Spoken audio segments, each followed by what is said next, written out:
Ողջույն բոլորին, ենթադրում եմ ինձ արդեն ճանաչում եք նախորդ վիդեոներից և գուշակում, որ շարունակում ենք բացահայտել Figma-ն։ Իսկ եթե դեռևս չեք նայել իմ նախորդ տեսահոլովակը, ես Էլենն եմ, UX UI դիզայներ, ով երբեք չի դադարում սովորել և ձեզ էլ սովորեցնել սիրել այս մասնագիտությունը։ Այսօրվա տուտորիալում մենք կշարունակենք բացահայտել Figma-ն։ Այսօր խոսելու ենք Figma-ի frame-երի և constraint-ների մասին։ Իսկ եթե դեռևս չեք նայել իմ նախորդ տեսահոլովակը, խորհուրդ կտամ նայել այն, որից հետո ավելի հեշտ կընկալեք այս տուտորիալը։ Դե ինչ, գնացինք։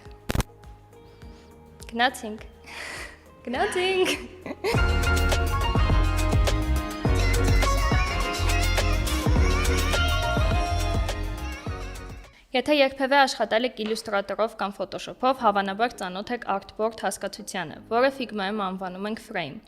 Frame-ը այն կետն է, որտեղից սկսվում է յուրաքանչյուր պրոդուկտի դիզայնը, այսինքն սա ձեր աշխատանքային տարածությունն է, ինչպես օրինակ իրական կյանքում թուղթը։ Երևի թե առաջին գործողությունը, որ պետք է անեք Figma-ն բացելիս, frame ստեղծելն է։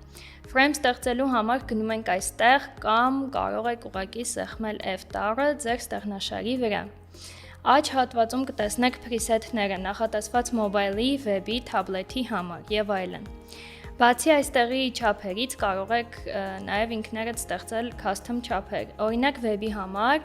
այս անգամ ես կվերցնեմ 1920-1080-ը։ Նոր ավելացված frame-ը երևում է այս հատվածում, իսկ վերևում կարող եք տեսնել ձեր բոլոր էջերը։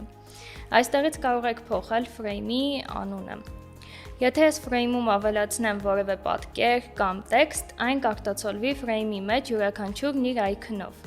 այստեղ ձախ կողմում։ Եթե ուզում եք որևէ էլեմենտ տեղափոխել frame-ի մեջ, պետք է մոտեցնեք frame-ին, որից հետո դրա վրա կավելանա կապույտ եզրագիծ, որը նշանակում է, որ էլեմենտն արդեն ավելացվեց frame-ի մեջ։ Figma-ն ունի frame-երի հետ կապված որոշակի առանձնահատկություններ։ Օրինակ, ի տարբերություն այլ գործիքների, այն թույլ է տալիս ստեղծել frame-ի մեջ։ Եկեք սեղմենք մեր ստեղծած frame-ի վրա, սեղմենք F տառը ու ստեղծենք ևս մեկ frame նրա ներսում։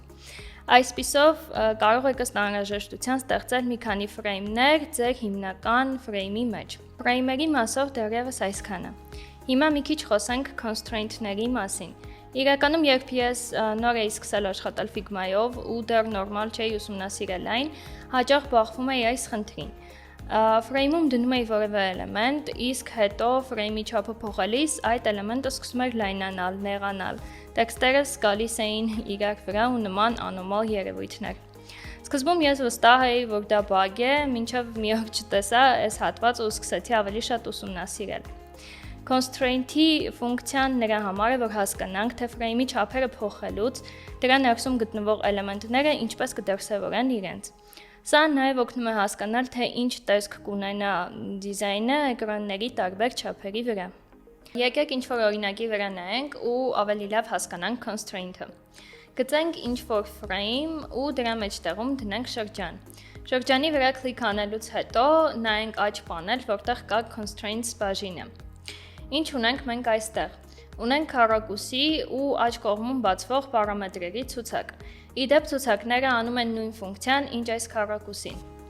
Պարամետրերը դնենք left top ու փորձենք մեծացնել frame-ը աջից կամ ներքևից։ Եթե այն մեծացնենք աջից, կտեսնենք, որ շրջանը տեղափոխվում է, քանի որ այն ֆիքսված է ձախ վերևի անկյունում։ Եթե հիմա փոխենք պարամետրերը ու քառակուսու վրա նշենք վերև և աջ, ապա մեծացնենք ձախ կողմից, շրջանը կմնա ֆիքսված աջ կողմով։ Հիմա ընտրենք center, ինչ տեղի կունենա։ Աջից կամ ձախից մեծացնելուց շրջանը մնում է frame-ի կենտրոնում։ Հիմա փորձենք դնել scale։ Այս դեպքում և շրջանը և padding-ները համաչափ կմեծանան կամ կփոխվեն։ Ենթադրենք կայքում ուզում ենք ներառել live chat button-ը, որը սովորաբար լինում է ներքևի աջ անկյունում։ Գծենք frame 1920-1080 չափով ու ներքևի աջ անկյունում դնենք live chat button-ի համար նախատեսված շրջան։ Constraints-ի մասում նշենք right ու bottom։ Հիմա եթե ցանկանանք այլ չափերով screen-ի դիզայն անել ու փոխենք screen-ի լայնությունը, շրջանակը կմնա ստատիկ նույն տեղում, այսինքն աջ եւ ներքևում։ Ավելի լավ հասկանալու համար նայենք իմ պատրաստած mobile app-ի screen-ի օրինակը։ Մեջտեղի իլյուստրացիայի, ինչպես նաև վերնագրի ու տեքստի համար կընտրենք center ու center։ Բաթոնների դեպքը մի քիչ այլ է։ Կարող ենք դրանք թողնել նույն չափով, բայց միգուցե մենք ցանկանում ենք, որ դրանք screen-ները մեծացնելու համընթաց scale լինեն։ Առաջին դեպքում կդնեինք center եւ center, հիմա տեսնենք, թե ինչ կստացվի, իսկ երկրորդ դեպքում scale ու center։ Հիմա screen-ի լայնությունը փոխելը ավելի հեշտ ու ճշգրիտ կլինի։ Դե ինչ, այսօրվա համար այսքանն է։ Հիշիկ, որ սովորելու լավագույն տարբերակը անընդհատ փորձերն ու էքսպերիմենտներ անելն է։ Եթե հավանեցիք վիդեոն, բաժանորդագրվիր մեր ալիքին եւ սեղմիր զանգակի կոճակը ավելին իմանալու համար։ Նաև ուրախ կլինեմ մեկնաբանություններում տեսնել, թե Figma-ի հետ կապված ինչ կցանկանաք տեսնել հաջորդ թուտորիալում։ Ուզում եմ նաև տեղեկացնել, որ հաջորդ վիդեոն լինելու է Աննայիսի հետ, ով խոսելու է Photoshop-ի գործիքներից մեկի մասին։ Վայ մոռացա, ասես ցույց տամ։ Դե ինչ, stay tuned, կհանդիպենք։